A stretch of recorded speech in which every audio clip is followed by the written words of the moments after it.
como ya le he dicho al presidente del colegio y amigo, lo saben muchos de los que están aquí, a mí me gusta mucho esta ciudad, vengo siempre con mucho gusto y la disfruto mucho. Y además encuentro siempre en ella excelentes amigos, que es lo mejor que puede uno encontrar también en aquellos sitios a donde va. De todo lo que ha dicho del currículum, eso indica que ya tengo muchos años. Sí, los currículos se van haciendo cuando van pasando los años, va uno. Y de todas las cosas de las que tengo que decir y eximirme algo, a mí me produce sin duda una gran motivación. Es que ocupo el sillón de histología en la academia que tenía don Santiago Ramón y Cajal, pero cuando alguien dice eso en público, digo inmediatamente después que solo llego a la parte baja de la pata del sillón, para que quede la cosa clara, y a partir de ahora ya puedo hablar con tranquilidad, ¿de acuerdo? Entonces la idea era hablar sobre un tema genérico que pudiera quizá invitarnos a reflexionar un poco. La medicina actual, le he titulado Conquistar el presente, construir el futuro. Dice Julián María, y es una frase que yo me repito a mí mismo mucho de vez en cuando, que de vez en cuando hay que pararse a pensar. Porque vivimos una vida demasiado acelerada y a veces las cosas hay que hacerlas una vez que uno las piensa. Por otra parte, he dicho la medicina actual. ¿Qué es la actualidad?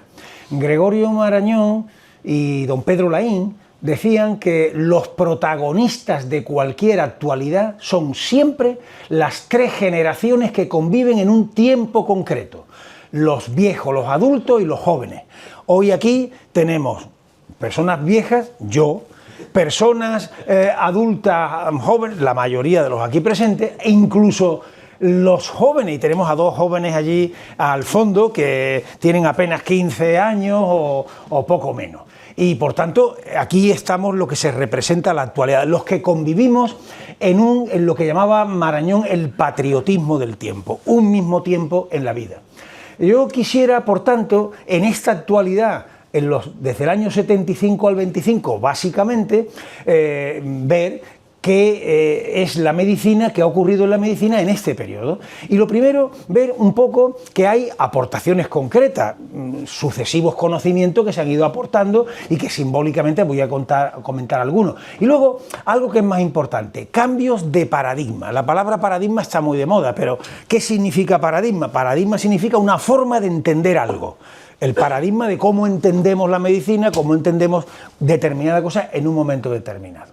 Entonces, mirad, aportaciones concretas. Mire, esta es una foto que estoy yo aquí en una reunión en la academia, este señor que está aquí enfrente, así con estas gafas que se caen, es en la academia en Madrid, era el presidente del comité Nobel, del comité que da los premios Nobel.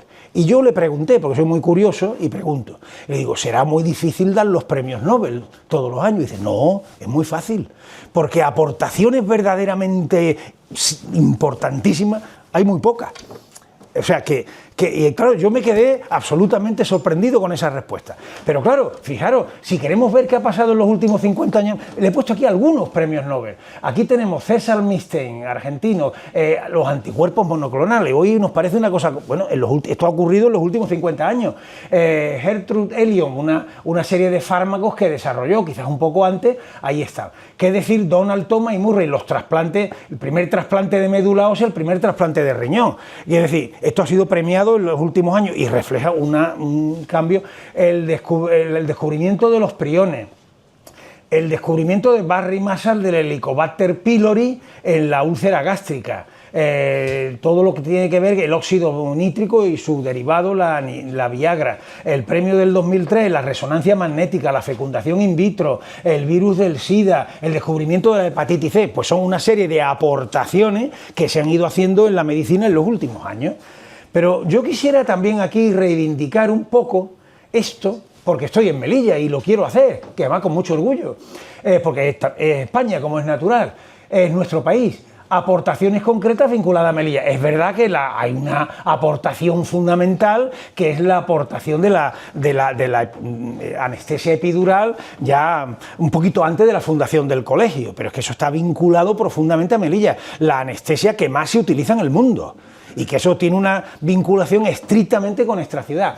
Pero yo quiero decir que a veces se hacen aportaciones que no son valoradas, pero que son pioneras y que sin embargo no tienen el reconocimiento que merecen. Mirad, este artículo de Warren y Marshall, publicado en la revista Lancet de 1993, que luego le dio lugar al premio Nobel a los dos, a Barry Marshall y a Warren, concretamente dice: un bacilo curvo y no identificado en el epitelio gástrico, en la gastritis crónica y luego en otro posterior en la úlcera gástrica. Bueno, pues en 1968 en Melilla se publica este artículo, Evolución clínica y radiológica de la úlcera gastroduodenal tratada con metronidazol. Autores, creo que alguien de aquí tiene alguna relación, Justo Sancho Millano, y luego está también Mariano Remartínez. Fijaros, porque es que este artículo es absolutamente pionero. ¿Cuáles son las conclusiones de este artículo? Les voy a poner solo la primera. Hasta el momento actual podemos afirmar que con el tratamiento de la úlcera gástrica con metronidazol los resultados han sido excelentes. Quiero decir que se está demostrando por primera vez, que en la úlcera gástrica, año 68, año que yo empecé a estudiar medicina, el Paleolítico, y entonces en ese año ya se está publicando aquí, desde Melilla, que una estructura, un fármaco que va contra y lucha contra las estructuras bacterianas está curando la úlcera gástrica. Cosa que hasta los años 80 no publican, procedentes además de un hospital no muy grande en Australia, estos autores, y luego identifican que es el Helicobacter pylori. O sea, es una aportación pionera que, como tantas otras, se hacen en nuestro país, que a veces no se proyectan mucho más allá y que, sin embargo, tienen una relevancia trascendental en la medicina. Yo esta mañana comentaba que esto no solamente hay que reconocerlo, sino hay que hacerlo público. Y hay que decirlo y hay que para la propia autoestima de los médicos españoles y mucho más de los melillenses. Esta es mi opinión. Bien, seguimos. Pero yo le decía que había unos cambios de paradigma. Estos cambios de paradigma es lo que yo quiero dedicarle un poco de tiempo, porque creo que hay un cambio de paradigma en estos 50 años en la naturaleza de la propia medicina, fundamentalmente en la naturaleza de nuestro cuerpo y de la comunicación humana. Aquí hay cosas que están cambiando. Si cambia el cuerpo y cambia la forma de comunicarse del ser humano, está cambiando la medicina. Luego hay un cambio en la forma de enseñarla, en la forma de investigarla y en la forma de ser socialmente percibida. Y vamos a intentar verlo lo más resumido que podamos. Mirad, cambio en la naturaleza de nuestro cuerpo. Hoy conocemos perfectamente el genoma humano.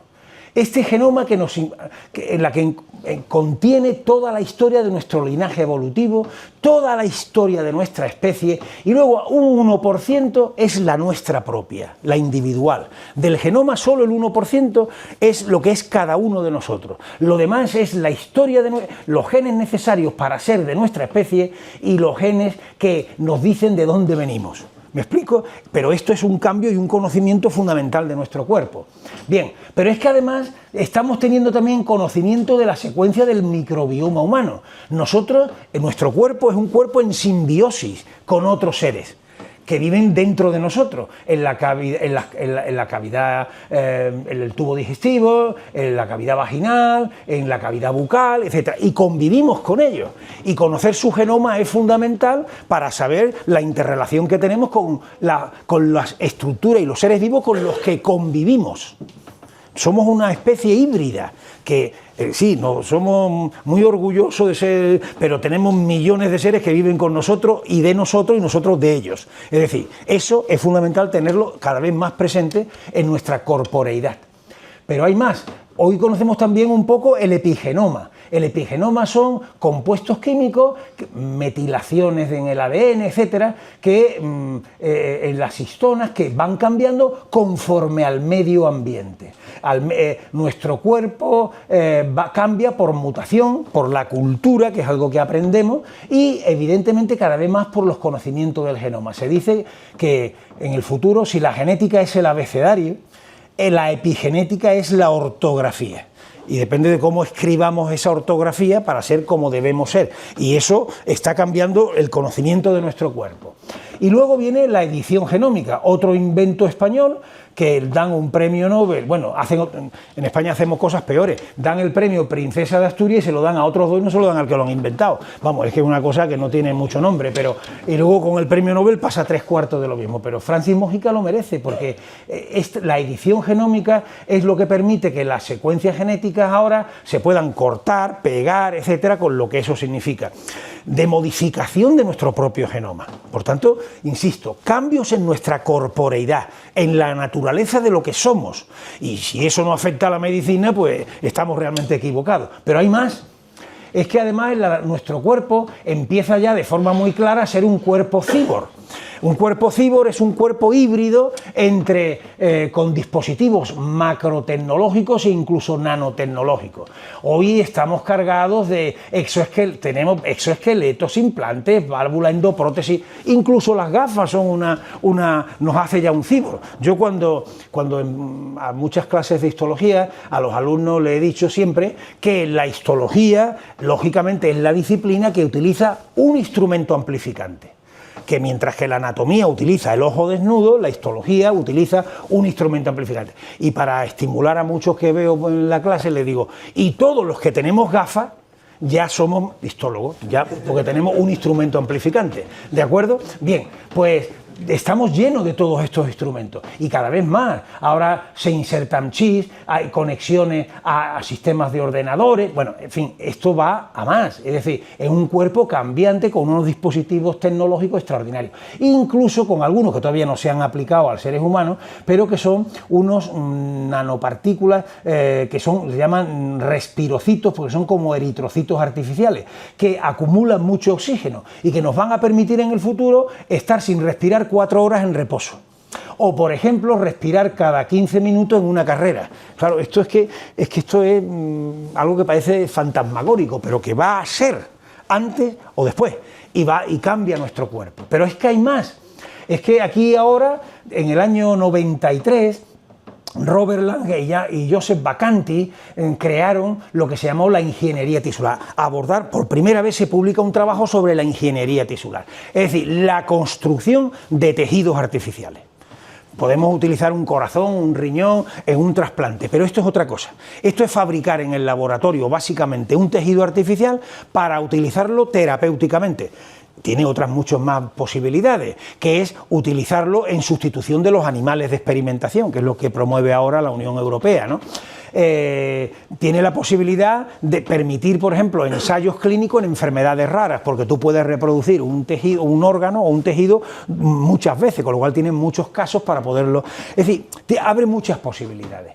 Estos tejidos fundamentalmente son formados por células madre, biomateriales y determinados factores químicos, o a veces incluso utilizando un tejido natural se descelulariza. Por ejemplo, la córnea de cerdo, esto lo hemos hecho nosotros en el laboratorio, la córnea de cerdo, que es muy parecida a la del ser humano, parece que en el cerdo todo funciona bien, todo está bien, y entonces se le quitan las células del cerdo y se le introducen células humanas. Y eso es otra forma de hacer un tejido artificial. Bien, pues esto es lo que se llama terapias avanzadas. Y esto supone un cambio fundamental en la medicina. ¿Por qué? Mira, la medicina, desde el comienzo de los tiempos hasta hoy, ha curado de 4 formas, y solo de 4, pero desde el siempre. Ha curado con la física, con la química, con la cirugía y con la palabra. Con la física, el frío, el calor, la radioterapia. Con la química, desde las plantas medicinales a los productos que podemos comprar en una farmacia. Con la cirugía, no tengo ni qué decir. Y con la palabra, evidentemente, siempre. Pero es que ahora, además, la célula y el tejido se convierten en un agente terapéutico. Nace en la medicina una quinta forma de curar. Esta es una quinta forma de curar. Y entonces, pues nosotros, como histólogos de hoy, en el Departamento de Histología de la Facultad de Medicina de la Universidad de Granada, yo procuro seguir algunas máximas. Hoy he estado hablando con el presidente y, bueno, no sé si lo he cansado demasiado con las cosas que le he dicho, pero a mí me gusta citar siempre de dónde procede las cosas que digo, porque no quiero copiar a nadie, yo cito el autor, por eso me gusta la cita, citar de dónde vienen. Yo he pensado siempre que en el trabajo que hagamos, a mí me ha tocado en el Departamento de Histología de la Facultad de Medicina de la Universidad de Granada. Yo quiero decir lo que decía Ortega y Gasset, quiero estar a la altura de mi tiempo. Hay que intentar estar a la altura de nuestro tiempo, con los medios que podamos tener. A veces no podemos llegar a todo, pero con lo que tengamos a la altura de nuestro tiempo. Y luego, Unamuno dice otra frase que a mí me estimula mucho. Creer es crear. Si tú no crees en algo, no creas. Y entonces, la pregunta fue, el año 95, 2 años después de que publicaran el artículo Josep Vacante, ¿por qué nosotros en Granada no vamos a construir tejidos artificiales? ¿Por qué no? En vez de preguntarnos, uy, es que eso lo hacen en Cincinnati, eso lo hacen... No, ¿por qué no?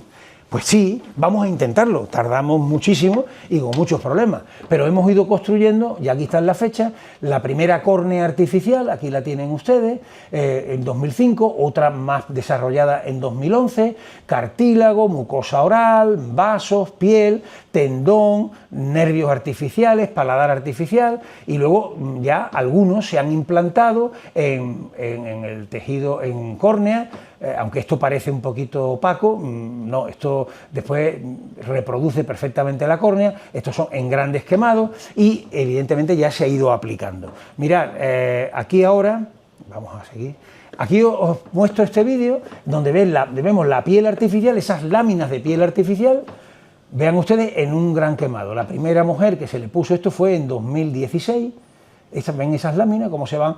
Entonces, conseguir durante muchos años las propiedades físico-químicas que eso debe tener, la textura que sea parecida, lógicamente, a la piel, epidermis, dermis, las células que lleva dentro, el biomaterial, todo eso lleva muchos años de trabajo, pero cuando la primera persona fue una joven de Almería con prácticamente el 75% quemada, y la llevaron al Centro de Grandes Quemados de Sevilla, y bueno, no había mucha alternativa, es que eso con esa superficie quemada es muy difícil sobrevivir. Y en ese sentido, esta persona, pues la opción era, ya estaba esta piel autorizada por la Agencia del Medicamento para uso compasivo, que ya lo habíamos conseguido unos meses antes, y se le decidió ya aplicar. Y yo les puedo decir que soy médico, por supuesto, pero yo no he tenido una proximidad con el paciente como para poder ver los resultados de una acción terapéutica, no sé si me explico, y no he podido, iba a decir disfrutar, no sé si es disfrutar, pero tener la satisfacción de ver los resultados de tu trabajo, ¿no? Pero cuando en octubre de ese año nos llaman los cirujanos plásticos de Sevilla, que son los que pusieron la piel, no nosotros, lógicamente, nosotros la fabricamos, la inventamos, y nos dijeron que la enferma estaba dada de alta, eso es especial, por lo menos para nosotros, ¿no? Para el estímulo que supuso para seguir trabajando en esta dirección, ¿no? Bien, pero ahora este cuerpo, seguimos trabajando en ello.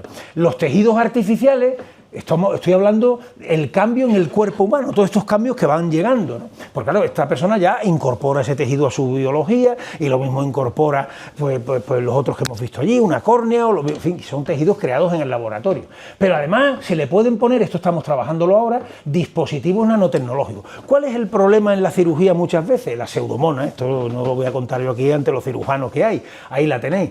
¿Y qué hemos hecho nosotros? Pues a la piel artificial le hemos añadido unas partículas, unas vesículas cargadas de antibióticos contra la pseudomonas. Luego tenemos la piel artificial y dentro como unos misiles que tienen antibióticos contra la pseudomonas. Y entonces, mirad aquí, eso estamos en fase experimental, pero mirad, estos son unas placas de cultivo y entonces es un cultivo de pseudomonas. Y esos circulitos blancos son circulitos de piel con distintas concentraciones en las vesículas de antibióticos contra la pseudomonas. Mirad los halos que se producen alrededor. Han destruido por completo a la pseudomonas. Entonces, esto es ya un medicamento híbrido, formado por un tejido artificial sustitutivo y luego antibiótico que va cargado dentro para poder actuar también sobre la complicación que tiene. Esto es en lo que estamos ahora.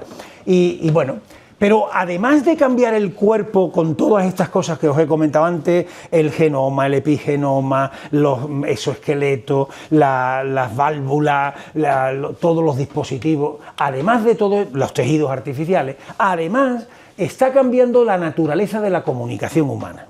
Mirad, en estos últimos 50 años se han desarrollado nuevas comunicaciones, nuevos sistemas de análisis de datos.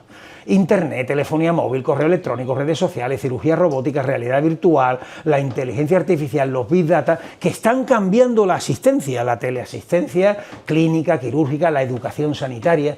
Bueno, hoy a través del móvil, ¿cuánta patología cutánea se la transmite uno al dermatólogo? Mira, que tengo, te voy a hacer una foto con el móvil.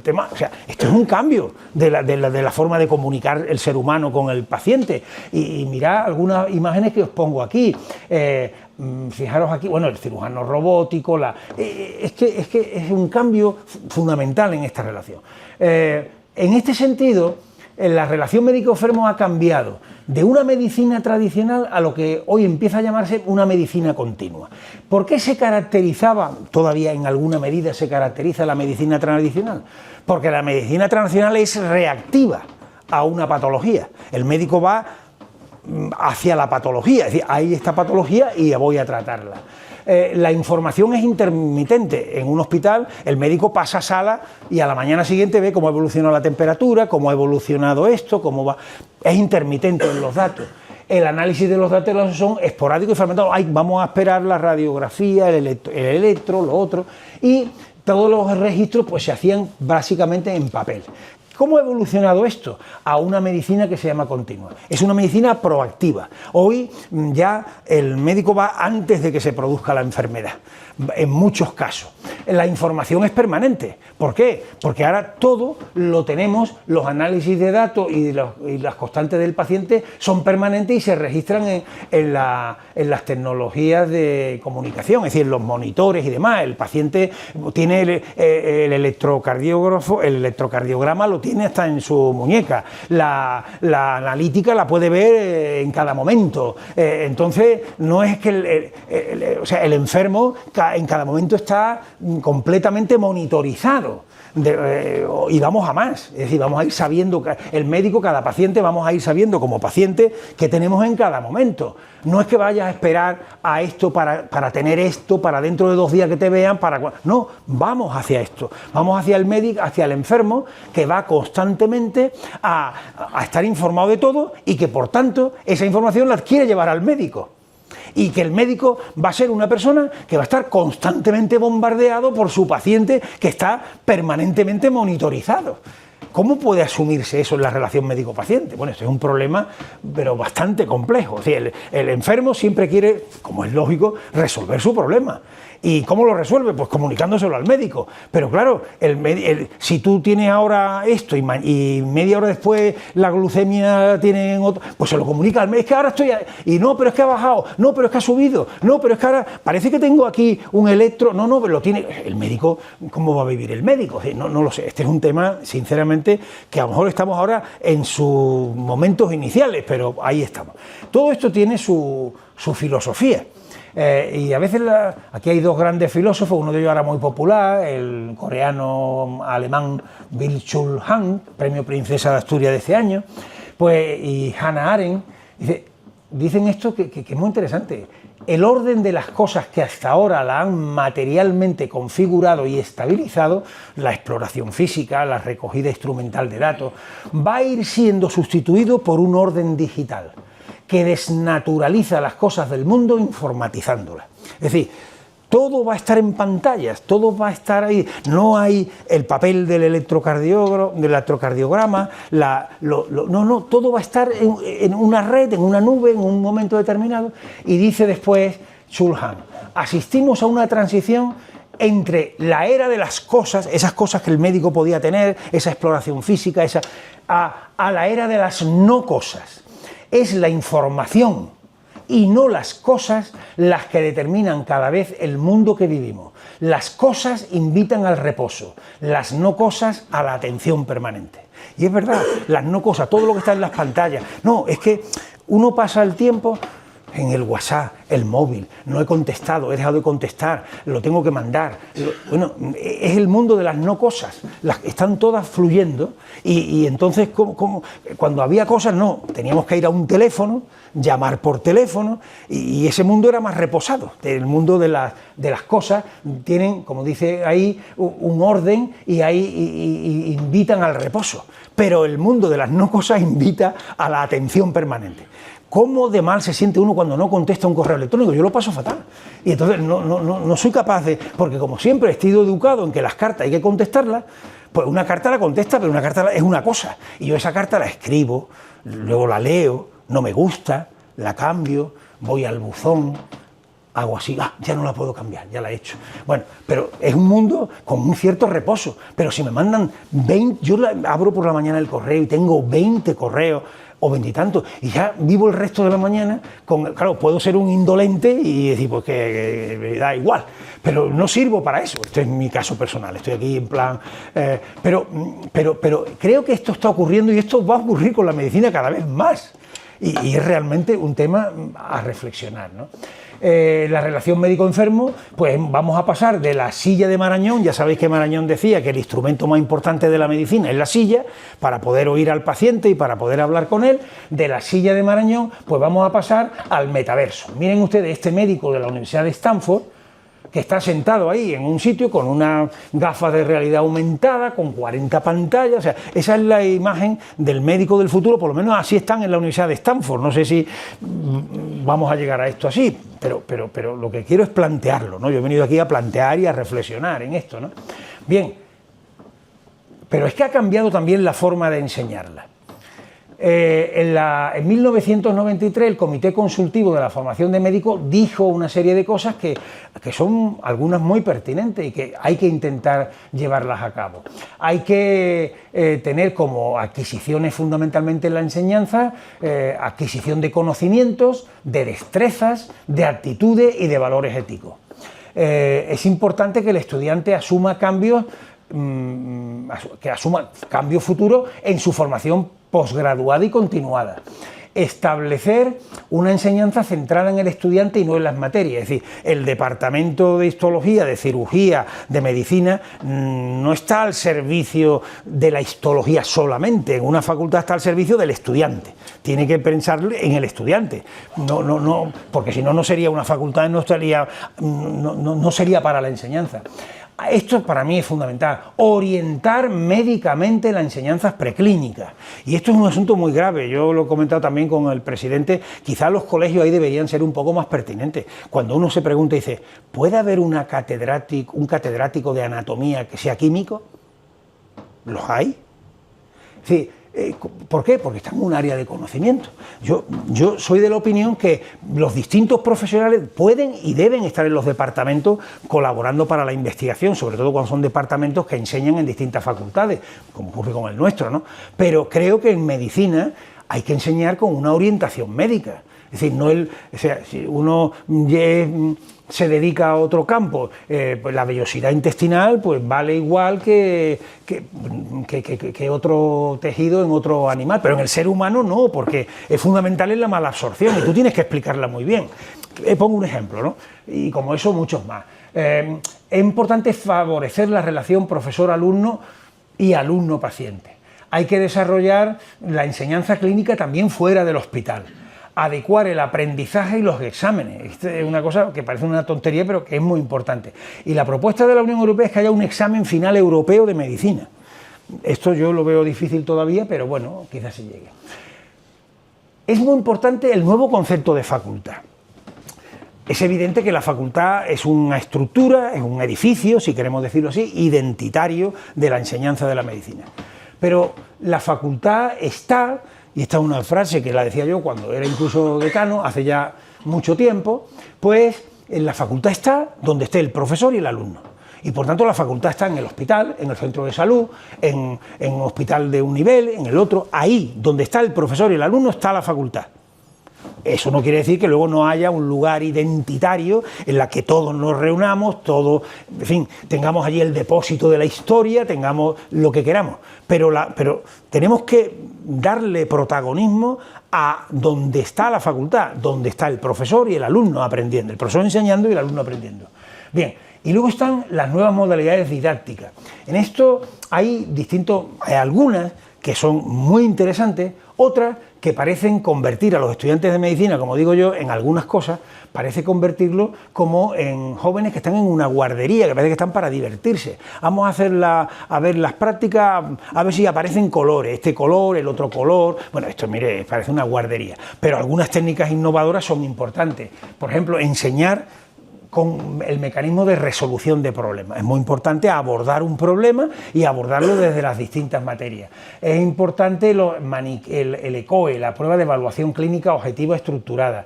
Hay más discusión sobre el uso de maniquíes y actores, ¿no? Esto es más discutible, pero bueno, pero pueden ser útiles. El aprendizaje y servicios, otra técnica, los mapas conceptuales, los conceptos umbrales. A mí este sí me parece una innovación muy importante, es decir, identificar en cada materia cuál es el concepto base que te abre una puerta para entenderla. Si tú en histología, por ejemplo, voy a hablar de la mía, no conoces bien el concepto de aumento, es decir, de los tamaños, de aumento, pues no puedes entender las dimensiones de lo que estás estudiando. En medicina de familia, pues tienes que tener unos conceptos clave, unos conceptos fundamentales que te abren una puerta para el resto del conocimiento, ¿no? Y estos son cambios que se están dando y se han dado en estos últimos 50 años en esta actualidad que estamos comentando. La forma de investigarla. Mira, desde ese trabajo de 1994 de Michael Gibbon y colaboradores, se produjo un cambio importante en la investigación. Mira, hay un modelo tradicional de investigación y hay un modelo actualmente que se conoce modelo socialmente distribuido. El modelo tradicional hace la investigación en instituciones cerradas, en un departamento de una universidad, en un hospital, en un organismo público de investigación. La agenda viene definida por los investigadores. Dice, vamos a establecer las líneas prioritarias de España. Y entonces el Ministerio convoca en Madrid a los investigadores para ver las líneas principales. Y resulta que cada investigador lleva la suya, con lo cual la línea de la investigación de España es la de cada uno, más o menos amalgamada, para que los intereses no sean los colectivos, sino en caso los individuales. No sé si me explico. Y esto es grave, pero era así, la agenda la definen los investigadores. Se distingue a veces demasiado la ciencia básica y la aplicada. Decía Housay, el premio Nobel argentino, alguna frase que a mí me encanta, vuelvo a la frase, no hay ciencia aplicada si no hay ciencia que aplicar. Por tanto, están profundamente interrelacionadas, ¿no? Luego, se investiga demasiado por disciplina. La transferencia es unidireccional. Una vez que ya está hecho el conocimiento, ahora vamos a transferirlo. No se piensa desde el principio en transferirlo. Se evalúa por mérito científico y se publica en revistas científicas. ¿Cuál es el modelo socialmente distribuido que ha ido poco a poco desarrollándose? Las redes de investigación. Complementar unos conocimientos, unas investigaciones con otras para sumar y, si es posible, multiplicar. Las agendas hay que definirlas en un contexto. La investigación sanitaria debe estar relacionada con los problemas sanitarios del país y, en base a eso, dedicar la investigación básica y la investigación aplicada al servicio de esa actividad. Tiene que servir para solucionar problemas. Hay que pensar en la transferencia desde el principio y en la traslación. Y además de evaluar las cosas por el método científico, hay que hacerlo por la relevancia social. Decía un gran editor de la revista British Medical Journal, que se llamaba Richard Smith, muy provocador, dice, si uno pide un proyecto sobre apoptosis celular, pues casi seguro que te lo pueden dar si son buenos investigadores y demás. Pero si uno lo pide para ver, por ejemplo, la absorción de los pañales, la física que tiene la absorción de los pañales, no te lo daría. Pero si evaluamos por impacto social, tiene más impacto social la absorción de los pañales que la apoptosis. Yo no quiero decir esto muy alto, porque yo trabajo en cosas de apoptosis y demás, pero es la verdad. Entonces, quiero decir, tenemos que ser equilibrados en eso. Hay que darle relevancia social también a cosas que se solicitan para investigar y sin embargo no se... Y luego, la revista científica es importante, pero es tan poderoso el poder que tienen a veces los revisores que se está produciendo en la ciencia un cambio, a veces poco avance relevante, lo que decía el del Comité Nobel. ¿Por qué? Porque no aceptan lo heterodoxo y lo nuevo es siempre heterodoxo.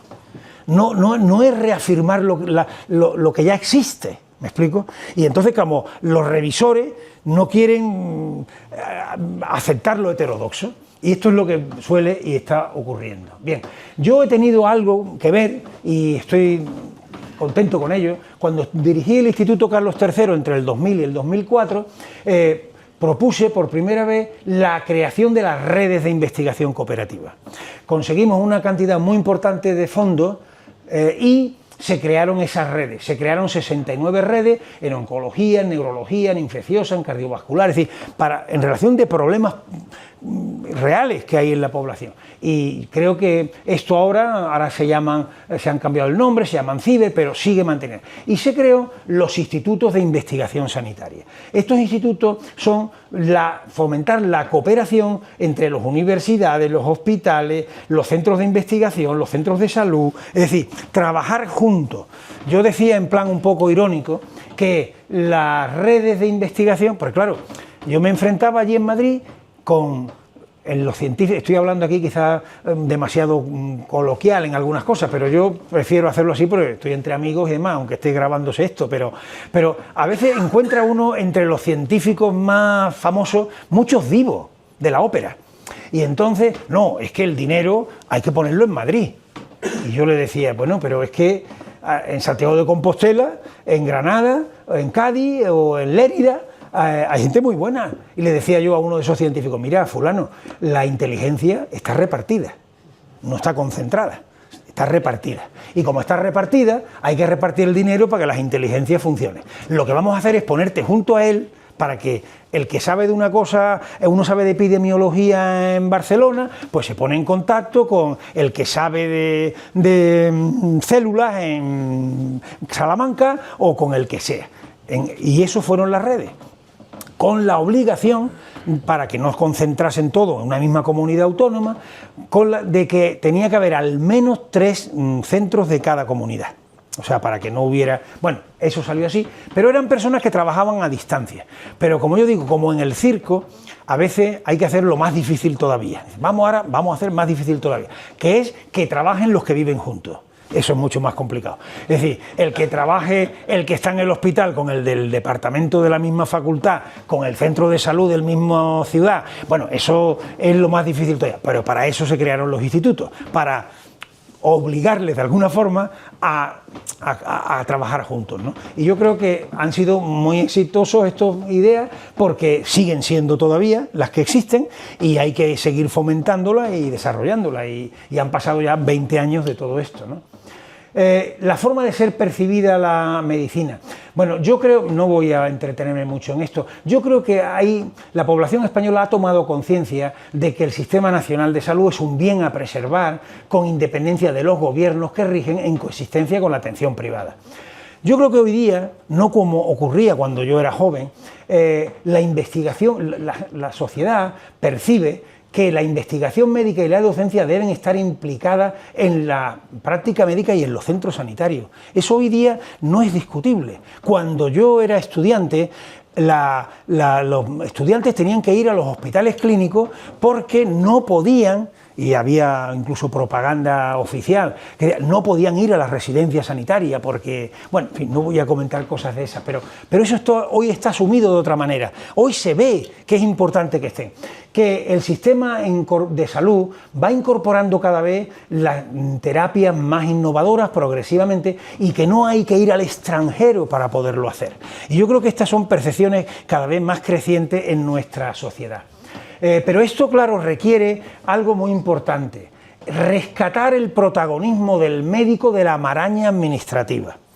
El médico tiene que ser protagonista de lo que hace, y ahí los colegios de médicos tienen un papel muy importante. Planificar el desarrollo conjunto del sistema Sistema Nacional de Salud.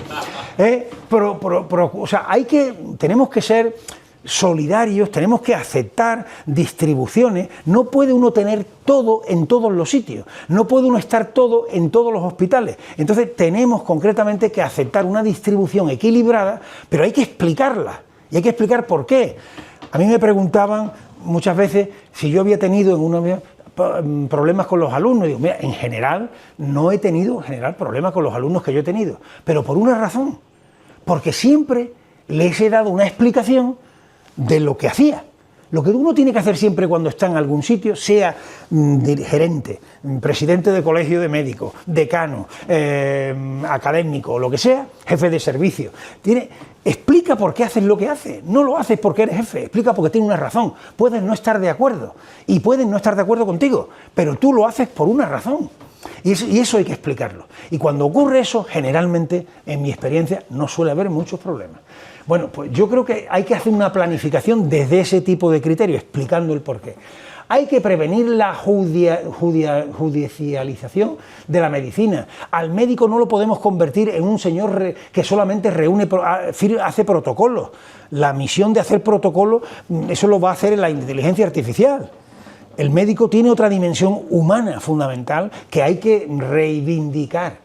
Incrementar la incorporación de las ciencias básicas en los hospitales, para mí, es también otro objetivo fundamental y reto del futuro, y que en estos años pues todavía está muy en ciernes. Y en fin, y luego hay que intentar que la investigación médica sea generadora de riqueza, procure patentes, hay que desarrollar. En Estados Unidos se creó una ley en los años 80 del siglo pasado, la ley Bayh-Dole, que era una serie de agentes que iban por los hospitales preguntándole a los médicos, mire, ¿ustedes qué cambio han hecho en las cosas que hacen todos los días? Y decía un cirujano, pues mire, yo en esta pinza le da un poquito la vuelta porque me viene muy bien para coger esto. Ah, sí, perfecto, patente a la industria tal y a fabricar estas pinzas. Digo esto como ejemplo un poco ridículo, pero eso es fundamental para que nuestro país tenga el desarrollo tecnológico que requiere. Y que puede tener, porque los españoles somos, en general, muy creativos. No sé si somos muy constantes, pero creativos sí. Bien. Y ahora, todos estos cambios de paradigma, pues yo creo, y lo digo, simplemente lo digo aquí, la organización médica colegial tiene que estar ahí presente. Yo creo mucho en la organización médica, lo he contado muchas veces. Yo no he ejercido la medicina en el sentido que antes decía, pero he estado siempre colegiado. Cuando yo terminé la carrera, mi padre, que era médico de la Armada, otorrino, en San Fernando, en Cádiz, cuando terminé la carrera, él me llevó al colegio de médicos. Él me acompañó a colegiarme. Yo ya estaba en un departamento de histología, no iba a ejercer, no iba a firmar una receta, pero allí me colegió. Y me dijo, a partir de ahora, esta es tu casa. Y yo eso no lo he olvidado nunca. Y yo creo que el colegio de médicos y los colegios de médicos tienen que actuar a todos estos niveles, tienen que estar ahí, porque somos médicos los que estamos haciendo eso. Es esa medicina, y en esa medicina el médico es protagonista, y tiene que estar presente en todo este contexto. Bien, y ahora ya voy terminando. La medicina actual. ¿Han alterado los cambios de paradigma de la medicina que conforman nuestra actualidad la identidad que ha caracterizado a la medicina desde el comienzo de los tiempos? Dos reflexiones. Los cambios que yo he contado sí han modificado la medicina muy significativamente y la están modificando en estos últimos 50 años de actualidad que antes he comentado. La identidad solo permanecerá si la medicina de hoy y la que intuimos para el mañana es capaz de retener los valores inmutables que han acompañado a la medicina desde su origen. ¿Y cuáles son? Mira, una pequeña historia sobre la identidad. Teseo, en la mitología griega, va a la isla de Creta y acaba con el Minotauro. Cuando vuelve a Atenas, es un héroe. Y entonces en Atenas, el barco de Teseo lo colocan en una plaza para hacerle un homenaje. Van pasando el tiempo, ese barco es de madera, van cambiando, las maderas se van alterando, entonces lo sustituyen con otra madera, lo van sustituyendo con otra madera, y al cabo de los 200 años han sustituido medio barco, todo el barco, todo. ¿Ese es el barco de Teseo o no? nuestro propio organismo, cambiamos nuestras células cada X tiempo y somos el mismo o no. Es decir, este es el problema de la identidad. Entonces, lo importante es ser cualitativamente iguales. En este caso del barco, representar simbólicamente lo que ese barco significa y es. ¿De acuerdo? Bien. Entonces, en esta medicina de nuestro tiempo, con este cuerpo nuevo, con esta forma de comunicación nueva, con esta forma de aprender la medicina y de investigar en red, con esta vinculación al sistema sanitario y a la percepción que tenemos, ¿sigue siendo una medicina que hace posible la esperanza del ser humano en el enfermo? ¿Va a seguir siendo la medicina con todos estos cambios una medicina que hace posible la esperanza del ser humano, como nos dicen Carl von Weizsäcker o Pedro Laín? ¿Sigue siendo la medicina una vocación social, una medicina con vocación social, esto es, con vocación de equidad hasta la médula de los huesos, frase de Rudolf Virchow? Es decir, ¿es una medicina que intenta ser para todos? ¿Sigue siendo el médico la persona, esta es una definición que a mí me encanta, de este escritor que me encanta, que es Miguel Torga, ¿sigue siendo la medicina la persona que acompaña al paciente por la vereda de la angustia? Es la mejor definición de médico que yo conozco. Esa y la de Laín, el médico es un posibilitador de esperanza, ¿no? Pues si esta medicina nueva va a seguir siendo el médico la persona que acompaña al paciente por la vereda de la angustia, y el investigador médico sigue buscando el saber para comprender y el conocimiento para obrar, y el docente de la medicina sigue sembrando en sus alumnos la imperiosa necesidad de generar esperanza en los pacientes, de acompañarlos por la vereda de la angustia y de procurar la equidad que esté presente en su horizonte asistencial. La respuesta es muy sencilla. Si a pesar de los cambios y los retos, las respuestas a las preguntas que he formulado son positivas, la medicina goza de buena salud. Pero si no, evidentemente la medicina ha perdido su identidad. Por tanto, si no somos capaces de insertar en esa medicina que yo he explicado antes, en ese contexto que está desarrollándose, estas 4 cosas fundamentales que aquí acabo de reseñar, dichas por grandes maestros de la medicina, que yo les resumiría fundamentalmente en 2. El médico va a seguir fomentando la esperanza en su paciente, va a seguir acompañándolo por la vereda de la angustia, el investigador va a seguir investigando para poder dar esperanza y para facilitar el acompañamiento. Si estas cosas no lo permiten hacer y no lo hacen, la medicina ha perdido su esencia. Y si no, la medicina seguirá manteniendo lo que siempre ha tenido a lo largo de la historia. No olvidemos que uno de los hilos fundamentales de la historia de la humanidad es la búsqueda de sanar. Cuando alguien pregunta ¿qué hay desde el principio de los tiempos? La búsqueda de sanar, el hilo conductor, cómo el ser humano ha luchado para buscar sanar a lo largo del tiempo. Esa es una historia maravillosa del ser humano. Y además, como decía un gran internista, Juan López de Letona, se lo oí a él por primera vez, la medicina disputa ser la profesión más antigua. No piensen en otras que también se pueden pensar, porque la otra con la que podemos competir es con el derecho. Porque decía López de Letona, si lo primero que un ser humano le dice a otro es me duele, y otro le ayuda, es la medicina. Si lo primero que un ser humano le dice a otro, esto es mío, es el derecho. Entonces, entre esas 2 cosas estamos. Pero en cualquier caso, una u otra, somos un hilo conductor de la humanidad que tenemos que seguir trabajando para el futuro. 2 cosas para el futuro, y esta es la última diapositiva. Para el futuro, 2 frases más. Peter Drucker, la mejor manera de predecir el futuro es crearlo. Es decir, que con todo esto que yo he comentado aquí, con todo el metaverso, las comunicaciones, este cuerpo nuevo, si queremos un futuro mejor, una manera de hacerlo, o como nosotros queramos, contribuyamos a crearlo. Y segundo, cuando las cosas son muy difíciles, Antonio Muñoz Molina, le he oído a él mucho esta frase, dice, va siendo hora de no hacer más que las cosas que parecen imposibles. Y yo creo en esto firmemente, porque sin querer hacer las cosas que parecen imposibles, sin procurar el mejor futuro, desde luego no lograremos la medicina que queremos construir. Esta es mi opinión y termino con otra frase que habitualmente utilizo mucho. Esta es un poco más mía, pero la digo mucho cada vez más. No hay ninguna realidad que antes no haya sido un sueño. Volamos en avión, yo he venido esta mañana en el avión, volamos porque alguien soñó que podíamos volar. Hay enfermedades que hoy se curan porque alguien soñó que podían curarse. No hay ninguna realidad que antes no haya sido un sueño.